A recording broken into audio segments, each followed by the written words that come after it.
नमस्कार, आप देख रहे हैं मुद्दा गरम है। मैं हूं आपके साथ प्रीति रघुनंदन। बुलेटिन की शुरुआत इस वक्त की बड़ी खबर से, कोरोना वैक्सीन पर होने वाली प्रधानमंत्री की बैठक से ये जुड़ी खबर। प्रधानमंत्री नरेंद्र मोदी कुछ ही देर में सभी राज्यों के मुख्यमंत्रियों के साथ बैठक करने वाले हैं। बैठक में पीएम कोरोना वैक्सीन पर सभी राज्यों के मुख्यमंत्रियों के साथ विचार विमर्श करेंगे। ये बैठक ऐसे वक्त हो रही है जब दिल्ली समेत देश के कई हिस्सों में कोरोना वैक्सीन की पहली खेप पहुंचने वाली है, क्योंकि 16 जनवरी से कोरोना वैक्सीन का टीकाकरण भी देश भर में शुरू होने वाला है और इसी के तहत उनकी ये बातचीत बहुत अहम है और विचार विमर्श किया जाएगा। मुख्यमंत्रियों के सामने कौन सी चुनौतियां होंगी उस पर बात होगी और साथ ही साथ उन चुनौतियों को कैसे बेहतर तरीके से अंजाम दिया जाए, इस पर महत्वपूर्ण चर्चा होने वाली है। और इसी पर बात करने के लिए हमारे साथ हमारे सहयोगी अलग अलग जगहों से जुड़ रहे हैं। दिल्ली से विक्रांत यादव हैं, दिल्ली से ही अरुण सिंह जुड़ रहे हैं, जयपुर से भवानी सिंह जुड़ रहे हैं, भोपाल से मनोज शर्मा जुड़ रहे हैं, अहमदाबाद से जनक दवे जुड़ रहे हैं। सबसे पहले विक्रांत, मैं आपके पास आना चाहती हूं। मुख्यमंत्रियों के साथ जो महत्वपूर्ण बैठक होने वाली है उसकी रूपरेखा क्या है, क्योंकि चुनौती पूरे देश भर में कोरोना वैक्सीन को पहुंचाने की है।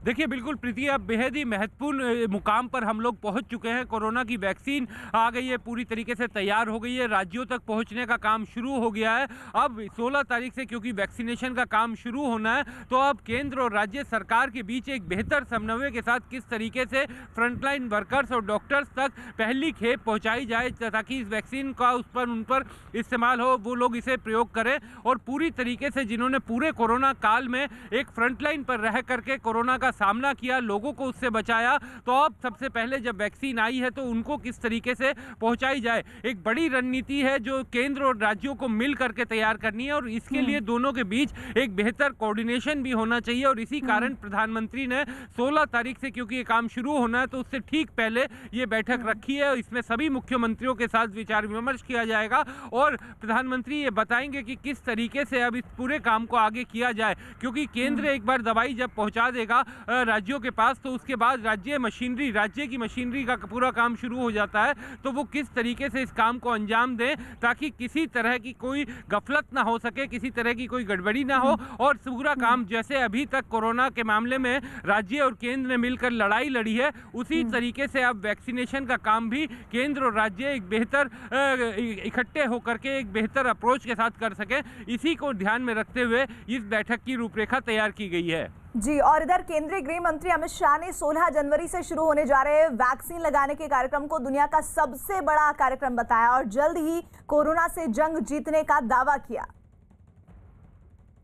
कुछ ही दिनों में वैक्सीनेशन का कार्यक्रम भी शुरू हो जाएगा और मैं मानता हूं दुनिया का सबसे बड़ा वैक्सीनेशन का कार्यक्रम भारत में शुरू होने जा रहा है थोड़े दिनों के अंदर ही।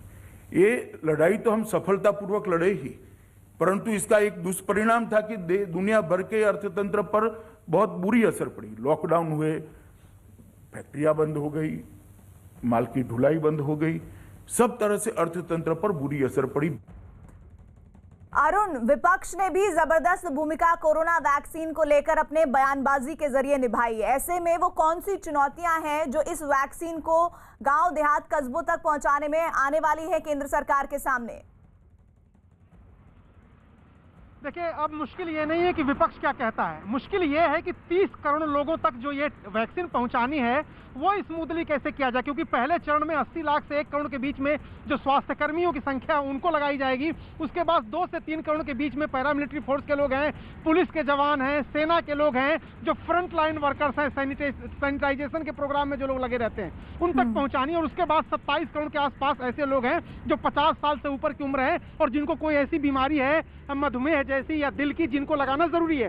तो 30 करोड़ लोगों तक वैक्सीन पहुंचाना पूरी दुनिया का सबसे बड़ा वैक्सीनेशन प्रोग्राम है कहा जा रहा है। हालांकि हिंदुस्तान एक्सपर्ट है इस मामले में, पूरी दुनिया में जितनी वैक्सीन बनती है उसका 60% हिंदुस्तान में बनता है और हर साल हम लगभग 5.5 करोड़ महिलाओं और लगभग 16-17 करोड़ लड़कों को, बच्चों को हम वैक्सीन लगाते हैं।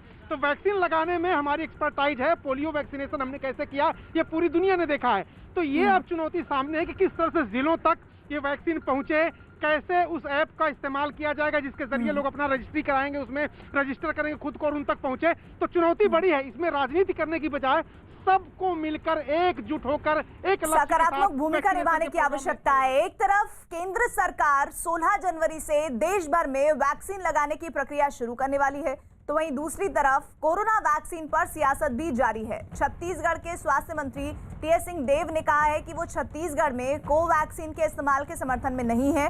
टीएस सिंहदेव का कहना है कि कोवैक्सीन सुरक्षित नहीं है क्योंकि इसका परीक्षण पूरा अभी नहीं हुआ है।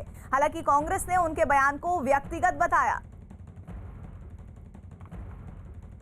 ऑथराइजेशन के अंदर हमने कोवैक्सीन को इमरजेंसी के लिए कहा कि कोई ऐसी इमरजेंसी आती है तो आप इसका इस्तेमाल कर लो। तो सामान्य जो इस्तेमाल करना है उससे अभी जब तक पूरे रिजल्ट नहीं आ जाते, मेरी राय है कि हमको रुकना चाहिए।